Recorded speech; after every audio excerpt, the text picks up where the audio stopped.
నువ్వేం అమ్ముతున్నావు? పళ్ళు కదా, అరటిపళ్ళు అమ్ముతున్నావు కదా. నువ్వు ఇది పట్టుకొచ్చావు, 30 రూపాయలు ఇచ్చాను నేను ఇందులో. ఈ 30 రూపాయలు బ్యాంక్ వెళ్ళిపోతాయి. మరి బ్యాంక్ లోంచి ఎప్పుడు తీస్తావు నువ్వు? నేను అన్ని కొన్ని 10,000 అయినాక ఒకసారి 1 లక్ష రూపాయలు కూడా పెట్టాను. అట్లా అట్లా పెట్టి మా అమ్మాయి పెళ్లి చేశాను. అలా 10,000 అవుతామంటే తెస్తా, ఇట్లా సరుకులు కొంటా. అలా అంటే స్టాక్ కొన్ని ఉంటాయి, కొన్ని సిటీలు కడతా.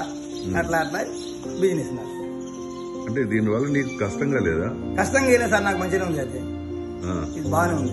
అదే మరి రోజు నీకు వాళ్ళు ఇళ్ళు 10, 100, 50 అట్లా అంటే నీకు 5,000 దాకా వచ్చినట్టు, దానివల్ల క్యాష్ వస్తే నీకు మంచిది కాదా? క్యాష్ వస్తే మంచిదే కానీ ఉంటే జైలు ఉంటే ఉంటాయి. దానికి 10, దీనికి 10, ఇక్కడ అక్కడ 1,000 ఉంటేనేమో మన కష్టమే అట్లనే ఉంటాయి. 20,000 ఉన్నాయి బ్యాంకులో ఉండండి అట్లా. ఇప్పుడు మా జైలు ఉన్నాయి అనుకో, అట్లుంటే అట్లా అయిపోతాయి. ఏమో ఇటు కూడా రా, నువ్వు కూడా రా. ఏంటి ఏమన్నా నువ్వేమన్నావు? చెప్పు, ఏమన్నావు? చేతిలో ఉంటే ఖరాబ్ అయితే అంటుంది.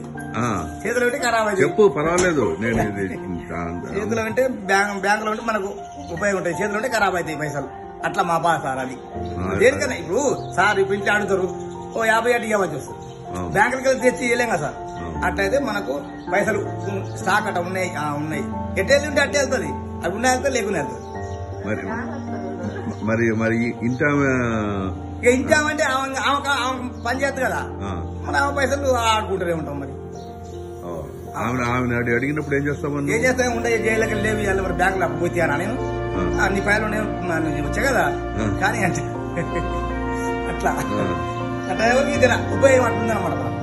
అట్లా గాలి కూడా అంటారు కదా, బ్యాంకులకి వెళ్ళి పెరిగిస్తారు. నాకు ఉండేది అంటే అన్ని కూరగాయలు కానీ అవి కానీ. బియ్యం అంటే మాకు అక్కడ మా ఊరు నుంచి పంపుతారు. మాకు పంట ఓడు బియ్యం కూరగాయలకు అంత రావు సార్. వస్తుంటారు మా పిల్లల కాన్పులు ఇవన్నీ అయిపోయినాయి. కొడుకు ఇంకా పెళ్లి కాలేదు, అవుతున్నాయి. ఇప్పుడు ఇది రాకముందు నీ దగ్గర పైసలు ఉండేటి ఇట్లాగా? ఉండేటిదంటే ఇక వచ్చినాకనే ఉపయోగం అయింది. ఎందుకంటే కూడబెట్టాలంటే చాలా కష్టమయ్యేది. ఇప్పుడు బ్యాంకులకి వెళ్ళి తెచ్చి ఇప్పుడు సిటీ 20,000 సిటీ కట్టాలి. అలాగే తక్కువ పోయి అప్పుడేం కాలేదమ్మా, కాలేదు ఖర్చులు అయ్యేది సార్. అలా ఇట్లా ఖర్చులు బాగా బాగుంది. ఇదే బాగుంది. ఇప్పుడు ఇది ఇట్లా పెట్టింది ఎవరు నీకు? సవాన్ని పెట్టుకోలేదు సార్, అందరు పెట్టుకుంటారు. అంటే నీకు అసలు ఇది ఎవరు ఇట్లా తీసుకొచ్చింది ఎవరు? వాళ్ళు ఊళ్ళో సార్ మన అది తిరుగుతారు బండ్లు వేసుకొని తిరిగితే ఇంకా నేను మా ప్లాట్ పెట్టుకోవాలడు. ఆయన పెట్టుకోవడం గణపతి రావద్దు అలా. అంటే ఏదో పార్టీ వాళ్ళు ఉంటారు కదా ముందు. గవర్నమెంట్ ఏ గవర్నమెంట్ తెచ్చింది ఇట్లాగా? ఇది అప్పుడు మన టీఆర్ఎస్ గవర్నమెంట్ ఉన్నప్పుడు వచ్చింది. కానీ అప్పుడు వచ్చింది, అది అప్పుడు వచ్చింది. ఇంకా అందరు తిరిగేది సార్ వాళ్ళు. ఇది తీసుకొచ్చింది టీఆర్ఎస్ గవర్నమెంట్ కాదు కదా. మరి ఏమో సార్, ఇది బీజేపీ గవర్నమెంట్. అది కరెక్టే. ఆయన చేసినది. ఆయన ఎవరు?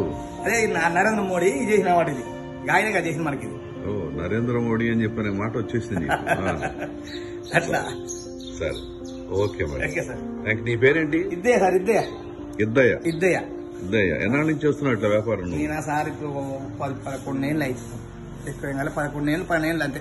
ఇది కాకుండా ఇంకేమైనా చేస్తావా? ఇది ఏం చేయలేదు సార్. ఇక ఏదో బ్యాంక్ లో వాచ్మెన్ అన్నమాట. ఓహో, బ్యాంక్ లో వాచ్మెన్. కింద సెలర్లా ఉంటాం, పైన బ్యాంక్, మళ్ళీ పైన కాలేజీ. అలానే 11 ఏళ్ళు సార్. అలా ఉండబట్టి 11 ఏళ్ళు అలానే ఉండబట్టి.